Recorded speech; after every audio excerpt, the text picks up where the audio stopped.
Hi hello welcome to Kiran TV. ప్రధానమంత్రి నరేంద్ర మోదీ గారు ఆదేశిస్తే పవన్ కళ్యాణ్ గారు పాటించకపోవటమా? ఆయనే కాదు, నారా చంద్రబాబు నాయుడు గారు కూడా అదే బాటలో కొనసాగుతున్నటువంటి పరిస్థితి కనిపిస్తుంది.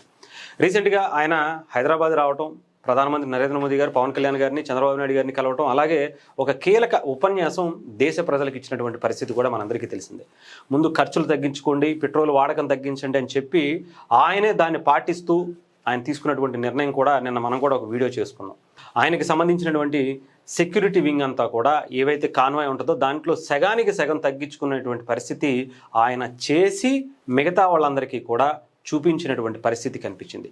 కొంతమంది కుహానా మేధావులు కొంత మీరు తగ్గించండి అనేటువంటి మాట ముందే చెప్పారు, కానీ ఆయన ముందు ఆ ఆలోచన చేసి సాధ్యాసాధ్యాలను అన్నీ కూడా అంచనా వేసి దాన్ని అమలు పరచడానికి సిద్ధం చేసిన తర్వాతే ఆయన బయటకు వచ్చి చెప్పినటువంటి పరిస్థితి. ఈలోపు కొంతమంది పెర్నాని గారు లాంటి వ్యక్తులు ఏదేదో మాట్లాడొచ్చి ఆయన కనీసం ఎమ్మెల్యేగా పోటీ చేయడానికి కూడా భయపడిపోయినటువంటి వ్యక్తి ప్రధానమంత్రి నరేంద్ర మోదీ గారికి, చంద్రబాబు నాయుడు గారికి, పవన్ కళ్యాణ్ గారికి ఉచిత సలహాలు ఇవ్వటం అనేది కూడా చేశారు. సో ఇప్పుడు దానికి సంబంధించి పవన్ కళ్యాణ్ గారు కావచ్చు, చంద్రబాబు నాయుడు గారు కావచ్చు, అలాగే ఆంధ్రప్రదేశ్లో ఉన్నటువంటి మంత్రులు, ఎమ్మెల్యేలు అందరూ కూడా వాళ్ళ ప్రోటోకాల్స్కి సంబంధించినటువంటి కాన్వాయ్లన్నింటినీ సగానికి సగం పైగా తగ్గించుకున్నటువంటి పరిస్థితి కనిపిస్తూ ఉంది. మీరు చాలా క్లియర్గా చూసుకోవచ్చు.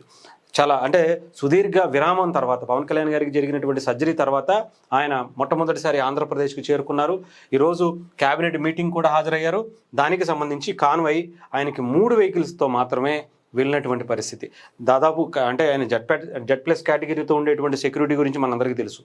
అవన్నీ కూడా తగ్గించి 3 వెహికల్స్తో మాత్రమే ఆయన వెళ్ళటం కూడా జరిగింది. అలాగే నారా చంద్రబాబు నాయుడు గారు ముఖ్యమంత్రిగా ఉన్నటువంటి ఆయన కూడా చాలా క్లియర్గా చూడొచ్చు. ఆయన కాన్వాయ్ మొత్తం కూడా ఇప్పుడు 4 వెహికల్స్ అనుకుంటా, 4 వెహికల్స్తోనే ఆయన సెక్యూరిటీ ఏర్పరచుకున్నటువంటి పరిస్థితి కనిపిస్తుంది. సో మొత్తం అంతా కూడా ఎక్కడికి వెళ్ళినా కూడా ఇదే కాన్వాయ్తో ఇంత తక్కువ అంటే ఖర్చు తగ్గించాలి, పెట్రోల్ వాడకాన్ని తగ్గించాలి, అలాగే మనం రేపటి నుంచి మిగతా వాళ్ళందరికీ కూడా ఒక గొప్ప సందేశం ఇవ్వాలనేటువంటిది కూడా చాలా క్లియర్గా చూసుకున్నారు. ఇక్కడ చూసుకోవచ్చు, నారా లోకేష్ గారు కావచ్చు, అచ్చెన్నాయుడు గారు కావచ్చు, వీళ్ళందరూ కూడా 2 వెహికల్స్, ఒక్కొక్క వెహికల్సే వెళ్ళేటువంటి పరిస్థితి. ఒక క్యాబినెట్ మినిస్టర్ కూడా ఒక సింగిల్ వెహికల్లో వెళ్ళేటువంటి పరిస్థితి. అచ్చెన్నాయుడు గారు అయితే ఒక సింగిల్ వెహికల్లో వెళ్ళారట. అలాగే మిగతా మంత్రులందరూ కూడా ఒక్కొక్క వెహికల్లోనే వెళ్తున్నటువంటి పరిస్థితి కనిపిస్తుంది. అంటే పైలట్ వెహికల్ కావచ్చు, సెక్యూరిటీ వెహికల్ కావచ్చు, ఇవన్నీ ఉంటాయి. బట్ ఇవన్నీ పక్కన పెట్టి సెక్యూరిటీ సిబ్బందిని కూడా వాళ్ళ కారులోనే కూర్చోబెట్టి తీసుకెళ్తున్నటువంటి పరిస్థితి కనిపిస్తుంది. మరి ఇప్పుడు అపోజిషన్ పార్టీలో ఉన్నటువంటి జగన్మోహన్ రెడ్డి గారు కావచ్చు, లేకపోతే మిగతా వాళ్ళు ఏం చేస్తారనేది చూడాలి. ఎందుకంటే జగన్మోహన్ రెడ్డి గారి హెలికాప్టర్ వేయకుండా బయటకు వచ్చేటువంటి పరిస్థితి లేదు. మాట్లాడితే బెంగళూరు వెళ్తారు, ఆ తర్వాత అక్కడి నుంచే మళ్ళీ వెళ్తాం అనేది జరుగుతూ ఉంటుంది. సో ఆంధ్రప్రదేశ్కి విజిటింగ్ పాలిటిక్స్ చేసేటువంటి జగన్మోహన్ రెడ్డి గారు మరి ఇప్పుడు ఏమన్నా వీళ్ళని చూసైనా ఏమన్నా మారతారా? ప్రధానమంత్రి ఇచ్చినటువంటి పిలుపుని కనీసం ఏమన్నా తెలుసుకుంటారా, చేస్తారా అనేది చూడాల్సినటువంటి పరిస్థితి అయితే ఉంది.